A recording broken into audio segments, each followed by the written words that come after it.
Sewage water treatment plant, घरों से निकलने वाले वेस्ट वाटर को, गंदे पानी को सीवेज वाटर कहते हैं, जिसमें ह्यूमन एक्सक्रीटा होता है। और जितने भी बड़े शहर हैं, जो मेट्रो सिटीज़ हैं, उनके आसपास जो है सीवेज वाटर ट्रीटमेंट प्लांट लगाए जाते हैं, जिससे ये जो सीवेज वाटर है ये डायरेक्टली जो रिवर्स का जो वाटर है उसमें रिलीज़ ना किया जाए। ये जो रिवर वाटर है, जो क्लीन वाटर है, ये पॉल्यूट ना हो।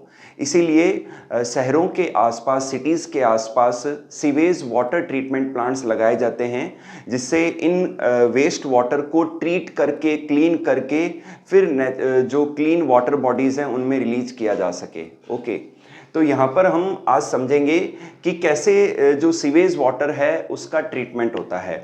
ठीक है, तो सबसे पहले लेते हैं प्राइमरी ट्रीटमेंट। प्राइमरी ट्रीटमेंट के अंदर जो पानी है, जो वेस्ट वाटर है, जिसके अंदर बड़े पत्थर हैं या प्लास्टिक है, उसको फिल्टर किया जाता है, जिसे हम सीक्वेंशियल फिल्ट्रेशन कहते हैं, जिससे बड़े पत्थर और जो पेपर हैं, पॉलीथीन्स हैं, वो रिमूव हो जाते हैं। उसके बाद में सेकंड स्टेप है सेडिमेंटेशन। फिर उस वेस्ट वाटर को ठहरने दिया जाता है, जिससे उसके अंदर जो छोटे पेबल्स हैं, जो डस्ट है, जो मिट्टी है, वो बॉटम में सेटल डाउन हो जाए। This is called sedimentation. और ये जो डस्ट या जो पेबल्स सेटल डाउन हुए हैं, इन्हें हम प्राइमरी स्लज कहते हैं। अब जो ऊपर का पानी है, जिसे हम एफ्लुएंट कहते हैं, उसे हम सेकेंडरी ट्रीटमेंट के लिए नेक्स्ट टैंक में सेंड करते हैं। अब सेकेंडरी ट्रीटमेंट के लिए बड़े लार्ज टैंक्स होते हैं, लार्ज एरेशन टैंक्स होते हैं, जिनको एजिटेट किया जाता है। वहाँ पानी को भेजने के बाद में उसको पूरा एजिटेट किया जाता है और उसमें एयर को पंप किया जाता है। तो एयर को पंप करने से जो एरोबिक बैक्टीरिया हैं और जो एरोबिक फंगाई हैं, वो वहाँ ग्रोथ करते हैं। और ये जो एरोबिक बैक्टीरिया या जो एरोबिक फंगाई है, इनके ग्रुप को हम फ्लॉक्स कहते हैं।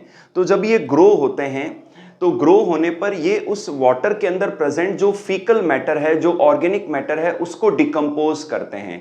तो ये जो एरोबिक बैक्टीरिया या जो एरोबिक फंगाई हैं, ये ऑर्गेनिक मैटर को, फीकल मैटर को डिकम्पोज करते, ऑक्सीजन को कंज्यूम करते हुए फीकल मैटर को डिकम्पोज करते चले जाते हैं। तो ये जो ऑक्सीजन की डिमांड है, इसे हम बीओडी कहते हैं। बीओडी की फुल फॉर्म है बायोकेमिकल ऑक्सीजन डिमांड या बायोलॉजिकल ऑक्सीजन डिमांड। इसको अगर मैं डिफाइन करूं, 1 लीटर पानी के अंदर, 1 लीटर पानी के अंदर प्रेजेंट जो ऑर्गेनिक मैटर है, उसको डिकम्पोज करने के लिए जो रिक्वायर्ड ऑक्सीजन है, that is called BOD, biochemical oxygen demand. Okay, तो इनिशियली इन एरेशन टैंक्स के अंदर जो बीओडी है वो हाई होता है। जितना ज़्यादा बीओडी होता है, वाटर उतना ही ज़्यादा पॉल्यूटेड होता है। जैसे जैसे ऑर्गेनिक मैटर, फीकल मैटर का डिकम्पोजिशन होता चला जाता है ऑक्सीजन के कंजप्शन के द्वारा, ऑक्सीजन को यूज करते हुए, तो जैसे से डिकम्पोजिशन होता जाता है, बीओडी भी रिड्यूस होता चला जाता है। इस तरीके से जो बीओडी है किसी वाटर के पॉल्यूशन के लेवल को डिनोट करता है।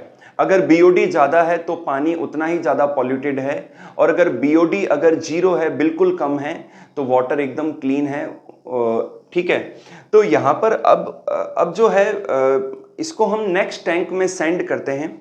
नेक्स्ट टैंक में सेंड करने पर जो एरोबिक बैक्टीरिया और जो फंगस है, जिनके ग्रुप को हम फ्लॉक्स कहते हैं, ये धीरे धीरे नीचे सेटल डाउन हो जाता है।